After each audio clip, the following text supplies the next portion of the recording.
அத்தியாயம் 21. ஒரு சேர மனநிறைவும் மகிழ்ச்சியும் இருவர் முகத்திலும் வியாபித்திருந்தது. ஈசனின் அருளோடு நடந்த திருமணத்தால் இருவரது மனமும் உவகையின் பிடியில் தத்தளித்து கொண்டிருந்தது. இந்த காதல் யமன் மீதே வருமென்று முதலாக பயந்து மருத்துவமனையில் சேர்ந்திருந்த போது யாராவது சொல்லியிருந்தால் அவளுக்கு நிச்சயம் வெறுப்போடு கலந்த சிரிப்பு வந்திருக்கும். ஆனால் இன்று அவன் இல்லாத நிலையை எண்ணி பார்க்கக்கூட அஞ்சுபவளாக இருந்தாள். காதல் ஒருவித மாயம்தான். அதன் பிடியில் சிக்குண்ட போதே அது அவளுக்கு புரிந்து போனது. யமன் அந்தகனாய் கந்தர்வனாய் அவளுக்கு அறிமுகம் ஆனபோது அவனது காதலில் விழுந்தே அவளும் காதல் செய்தாள். மருத்துவமனையில் எருமை கத்திய வேளையில் பயந்து ஓடியவள் பின் அவனை தேடி வரும்போது சனியோடு யமன் பேசியதை அறிந்து முதலில் சினந்தாள். பின் அவன் காதல் புரிந்து அவள் உணர்வும் புரிந்து அவன் பேரில் அதீத பிரியத்தினை வளர்த்து கொண்டாள். அன்று இந்திரன் யமனிடம் அவள் உன்னை வெறுக்கும்படி செய்து விடுவேன் என்று வீராப்பாய் சபதம் செய்கையில் இவள் என்ன செய்ய காத்திருக்கின்றானோ என்ற பதட்டத்தில் இருந்தது உண்மைதான். ஆனால் அவன் அந்தகன் போலவே வந்து நிற்பான் என்று அவள் நினைக்கவே இல்லை. அந்த உருவத்தினை வெறுப்பாய் பார்க்க அவள் எவ்வளவு கஷ்டப்பட்டாள் என்று அவளுக்கு மட்டும்தானே தெரியும். என்ன சிந்தனை அஞ்சனா? ஒன்றுமில்ல. செல்லலாமா? எங்கு? யமலோகத்திற்கா? அதுதானே நமது இருப்பிடம். அங்கே உனக்கு பூரண உரிமை உள்ளது. அங்க வேணாம். பின் எங்கு செல்வதாக உத்தேசம்? விசமத்தோடு வினவி வைத்தான். கொஞ்ச நாளைக்கு இந்த அந்தகனை நான் சாதாரணமானவனா நினைக்கணும். அவன் கந்தர்வனும் இல்லை, யமனும் இல்லை, என் கணவன்னு நான் உணரணும். அது வரைக்கும் இந்த யமன்கிற பதவியை தள்ளி வச்சுட்டு உன்னை மட்டும் கவனிக்க வேண்டுமா அஞ்சனா? இது நன்றாக இருக்கிறதே, வா என்று முடித்து வைக்க எங்கே என மீண்டும் கேட்டார். நீ சொன்னது போல் சாதாரணமான வாழ்க்கை வாழ்வதற்கு என சொல்லி யமன் அவளை அழைத்து சென்றான். அவ்வூரிலிருந்து சற்று தள்ளியிருந்த அடர்ந்த வனத்தின் உள்ளே ஒரு குடில் இவர்களின் வருகைக்காக காத்திருந்தது. அவளை அழைத்து அங்கே நிறுத்தியவன், இந்த அந்தகன் உன்னிடம் யார் என்று? ஐயோ, சுய விளக்கமாக அதெல்லாம் வேண்டாம் அந்தகா. நான் அன்னைக்கு சொன்ன மாதிரி எப்பவும் என்னை விட்டு போகாமல் இரு, அது போதும் என்றாள் இவள் அவனை தடுத்து. ஒருவேளை நான் உன்னை பிரிந்தால் என்ன செய்வாய்? இறந்து யமலோகத்துக்கே வந்துடுவேன். அங்கே வந்து உன்னை கவனிச்சுக்கிறேன் அந்தகா. மரணதேவனின் பார்வைப்பட்ட உன்னை மரணம் தீண்டாது. நான் செய்தது விதிமீறல் அஞ்சனா. நிச்சயம் அதற்கு தண்டனை உண்டு. அந்த தண்டனை சமயத்தில் என்ன வேண்டுமானாலும் நடக்கலாம். அவன் நெற்றி சுருக்கி யோசித்து கொண்டிருக்க, யமா என்ன யோசிக்கிற? அவள் கேட்டதும், பிடித்திருக்கிறதா அஞ்சனா என்றாள். ரொம்ப பிடிச்சிருக்கு. ஆனால் காட்டுக்குள்ளே இருக்கும் ஏதாவது விலங்கு வந்துருச்சுன்னா என்ன பண்ணுறது? உன் மணவாளனை யாரென்று நினைத்தாய்? ஆமால, நீ யமன்ல, அதை மறந்துட்டேன். மறக்க வேண்டும் என்று தான் இவ்விடம் வந்ததே. என்ன சொல்கிற? புரியலை. நீதானே சொன்னாய் யமன் நான் என்பதை மறந்து போக வேண்டும் என்று. சொன்னது போலவே மறந்து விட்டாய் அல்லவா? அதை சொன்னேன். ஓஹோ, அதெல்லாம் சரி. எனக்கு பசிக்குதியம்மா. எனக்கும் மிகவும் பசிக்கின்றது. சமைத்து தருகிறாயா? என்ன வேணும்? அன்று போல் சமைத்தாலும் சரி, இல்லை உனக்கு பிடித்ததாக வேறு ஏதாவது சமைத்து தந்தாலும் சரி, நான் சாப்பிடுவேன். எல்லா பொருளும் இருக்கா? அவள் கேட்டதும் அவன் சக்தியினால் அங்கு அத்தனை பொருட்களும் வந்த வண்ணம் இருந்தது. போதுயம்மா, இதுக்கு நீ சமைச்சே வர வச்சிருக்கலாம். அதில் உன் கைமணம் இருக்காதல்லவா? இப்படியெல்லாம் பேசுறதுக்கு எங்கேருந்து கற்றுட்டு வந்த? ஆச்சரியந்தான் போ. காதல் என்னும் 3 எழுத்தில் விழுந்தவுடன் இதெல்லாம் தன்னாலே வந்து விடுகிறது அஞ்சனா. பசிக்குதுப்பா சாமி. ஓ, சொற்பொழிவெல்லாம் அப்புறம் கேட்குறேன் என அவள் உள்ளே நுழைந்துவிட, அடுத்து நீ கேட்பது சொற்பொழிவாய் இருக்காது அஞ்சனா. சொல்லவும் அவளோ தன்னை கட்டுப்படுத்தி கவனிக்காதது போல் இருக்க அவன் அவளை விட்டுவிட்டு சின்ன சிரிப்புடன் வெளியே வந்தான். வாசலில் அவன் எருமை நின்றிருக்க, அட வந்துட்டையா என்றான் இவன். தங்களுக்காக நான் அனைத்தையும் தயார் செய்து வைத்திருக்க தாங்கள் முன்னதாகவே வந்து விட்டீர்களே. தேவி எங்கே? உள்ளே சமைத்து கொண்டிருக்கிறாள். வந்ததும் தேவிக்கு வேலை வைக்கிறீர்களா? தேவி தேவி என்றபடி வாயிலேயே கத்த உள்ளிருந்து அவள் வேகமாக ஓடி வந்தாள். எருமையின் தோற்றத்தில் மிரண்டு விழித்தவள் யமனின் சிரிப்பில் தன்னை சமாளித்து கொண்டு எருமையை பார்த்து புன்னகை செய்தாள். பிரபு வந்தவுடனே தங்களை வேலை வாங்குகிறார். தாங்கள் முடியாது என்று சொல்ல வேண்டியது தானே தேவி.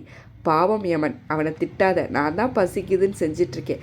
இவரை போய் பாவம் என்கிறீர்களா தேவி? இந்த காதல் வந்த பிறகுதான் இவரிடம் இத்தகைய மாற்றமெல்லாம். தங்களை காணும் முன் வரை அவரை கண்டாலே நானெல்லாம் அஞ்சி நடுங்குவேன் தேவி. கண்கள் தீப்பொறி போல் எந்நேரம் ஜொலித்து கொண்டிருக்கும். இப்போதும் ஜொலித்து கொண்டுதான் இருக்கிறது. அது தங்களின் மீதுள்ள மையலால். போதும்டா, உன்னிடம் இதையெல்லாம் அவள் கேட்டாளா? அவளுக்கே அனைத்தும் தெரியும். நீங்கள் 2 பேரும் பேசிட்டுருங்க, நான் வேலையை முடிச்சிட்டு வரேன். அவள் உள்ளே ஓடிவிட யமனோ உள்ளே வந்து விடாதே என்பது போல் பார்த்துவிட்டு உள்ளே வந்தான். அங்கு எருமையோ இதன் பின்னரும் தமக்கு இங்கில்லை வேலை என்றுணர்ந்து சென்று விட்டது. அடர்ந்த வனம், அது தந்த தனிமை, அந்தகனும் அவளும். அதுவும் அவள் அவனுக்கு மட்டும் உரிமையானவளாய். இப்படி ஒரு பொழுதிற்காகத்தானே அவன் காத்திருந்தான். அந்த பொழுது கனிந்து கையில் இருக்கையில் அனுபவிக்காது எருமையோடு எவனாவது பேசுவானா? ஆகையால் உள்ளே வந்தான் யமன். அவளோ சமையல் அறையில் முதுகு காட்டியிருக்க அவளுக்கு உதவுவதாய் சொல்லிக்கொண்டு அவன் நுழையும் முன்னரே அவள் அனைத்தையும் முடித்து விட்டாள். நான் உதவி செய்யலாம் என்று வந்தேன். ஏமாற்றம் ததும்ப யமன் பேச அவனது பாவனையில் அவள் சிரித்து விட்டாள். நீ என்ன வேலை செய்வேன்னு எனக்கு தெரியும் அந்தகா. அதற்கான உரிமை எனக்கு இருக்கிறதல்லவா? எத்தனை நாட்கள் நான் நம் நெருக்கத்தின் இதத்தினை நினைத்து தகித்திருப்பேன் தெரியுமா? இன்றைய அருகில் நீ நிற்கையில் உள்ளுள் அத்தனை விதமான உணர்வுகளும் கட்டவிழ்ந்து ஆட்டம் போட்டு கொண்டிருக்கிறது. அது அமைதி கொள்வது உன் மூலம் மட்டுமே. பேசியபடி நெருங்கி நின்றவன் அவளை சேர்த்தணைக்கும் முன் அவனது வாய்க்குள் அவள் உணவு கவலத்தினை திணித்திருந்தான். அவளை விழுங்க காத்திருந்தவன் இப்போது அவள் ஊட்டிய சாதத்தினை விழுங்கினான், அவளையே அர்த்தத்தோடு பார்த்தபடி. யமா, அந்த வீச்சினை தாளமாட்டாமல் அவள் அழைத்து வைக்க அது அவனது பார்வையில் இன்னும் உஷ்ணத்தினை தான் ஏற்றியது. விழுங்கிய உணவின் சுவையோடு அதை விழுங்கச் செய்தவளையும் விழுங்கிக் கொண்டிருந்த யமன் அவளது பார்வைக்கு புதியவனாக தென்பட்டான். அவனது உணர்வுகளை பார்வையாலேயே கடத்தி அவளையும் கிளர்ந்தெழ செய்தான் அந்த மாயக்காரன். உயிர்களை கவர்ந்து செல்லும் அந்தகன் அவளது உயிரையே கவரும் பொருட்டு பார்த்து வைக்க அதற்கு மேல் தாக்கு பிடிக்க முடியாது அவளே அவன் மீது சாய்ந்திருந்தாள். அந்த தருணம் யமன் தேகத்தில் ஏற்பட்ட சிலிர்ப்பு அவளையும் சேர்த்து சிலிர்க்க வைத்தது. அவர்களின் தனிமைக்கு எந்தவித இடையூறும் இல்லாதபடி அந்த கானகத்து அமைதி கை கொடுக்க வாழ்வியலின் அடுத்த கட்டத்தினை இருவரும் சேர்ந்தே கொண்டிருந்தார்கள். மதினி, நீங்கள் இப்படி உட்கார்ந்துருக்கிறது சரியே கிடையாது. எங்கள் அண்ணன் ஆசையை விட என் மருமகளோட ஆசை தான் எனக்கு முக்கியம். உண்மையிலே எனக்கு இந்த கல்யாணம் நடந்ததில் ரொம்ப சந்தோஷம்தான். நம்ம வயசுக்கு நாம் தான் பக்குவமாக நடந்துக்கணும். உனக்கு என்னோட கவலை புரியாது லட்சுமி. அவன் நம்ம ஊரில் ஒருத்தனையோ நம்மளை போல் இருக்கிறவனையோ விரும்பியிருந்தா மனசார அவங்க 2 பேருக்கும் கல்யாணம் பண்ணி வச்சுருப்பேன். ஆனால் அவள் விரும்பினது உசுரை எடுக்கிறவனை. அவனோட இவள் வாழ்வு எப்படி நல்லாயிருக்கும் மதினி? அது எவனோட வேலை. அந்த வேலையால் பாதிக்கப்பட போகிறது என் பொண்ணுன்னு உள்ளே கிடந்து அடிக்குது. எப்போவும் நம்ம நினைக்கிறது தான் நடக்கும் மதினி. நீங்கள் ஏற்கனவே அவள் நல்லா இருக்கக்கூடாதுங்கிற மாதிரி பேசிட்டு வந்திருக்கீங்க. இனியும் அவளை பற்றி நினச்சிங்கன்னா அதுவே அவளை பாதிக்கும்னு எனக்கு தோணுது. அவள் விரும்பினவன் அவளை கைவிட மாட்டான்னு எனக்கு நம்பிக்கை இருக்குது. நீ இந்த இந்திரனை மறந்துட்டு பேசுகிற. அவன் முகத்தில் எவ்வளோ கோபம் இருந்ததுன்னு நான் பார்த்தேன். அந்த கோபத்தை நினச்சி தான் நான் பயப்படுறேன்.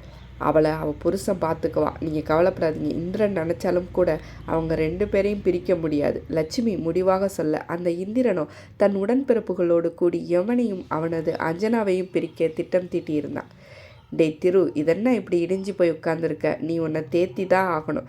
தேத்திக்கிறேன், நீ போ. சாரதியிடம் சொன்னவன் அதை செயல்படுத்தத்தான் முனையவே இல்லை. இந்த நிலைமையில் நான் உன்னை விட்டு போக மாட்டேன் திரு. ஏண்டா, நான் செத்து போயிடுவேன் பயமாக இருக்கா? அதெல்லாம் சாக மாட்டேன், நீ கிளம்பு. நான் தனியாக இருக்கணும். இல்லை, நான் இங்கே இருக்கேன். போயிடு சாரதி, அழுத்தமாக சொல்லவும் அவன் எழுந்து வெளியே சென்றான். தோற்றுப்போன மனநிலை அவனது. அதை பரிதாபமாக பார்ப்போர் மத்தியிலிருந்து விலக வேண்டும் என்பதில் அவன் இப்போது கவனமாக இருந்தான். இப்போது உயிர் வாழ்வதில் கூட அவனுக்கு விருப்பமில்லை. அவ்வளவு பாரமாக இருந்தது. இதிலிருந்து விடுதலை வேண்டும் என்று அவன் நினைத்து மாறி மாறி உத்திரத்தினையே பார்த்து கொண்டிருந்தான். நேற்றைய இரவின் கற்பனைகள் எல்லாம் அவனை பார்த்து பல்லிழுப்பது போல் இருந்தது. அந்த அவமானம் தாழாமல் அருகே இருந்த அலமாரியிலிருந்து ஒரு புடவையை எடுத்தான். அதையும் அவளுக்காக வாங்கி வைத்திருந்தான். அதிலேயே சுருக்கிட்டு தன் உயிரை போக்க நினைத்து அவன் செயல்படுத்தினான். அவளது புடவை தலைப்பில் சிக்குண்டு காலம் முழுக்க வாழ வேண்டும் என்ற பேராசை நிறைவேறவில்லை. இப்போதோ அந்த தலைப்பிலேயே சிக்கி உயிரை மாய்த்து கொள்ளப் போகிறான். அந்த நிமிடம் அவனுக்கு அன்னை நினைவில் வரவில்லை. அவளது பாசம் ஞாபகமில்லை. நிறைவேறாத ஆசை மட்டும் கண்முன் இருந்தது. அதன் கணம் தாழாமலேயே மொத்தமாய் முடித்து கொள்ளப் போகிறான்.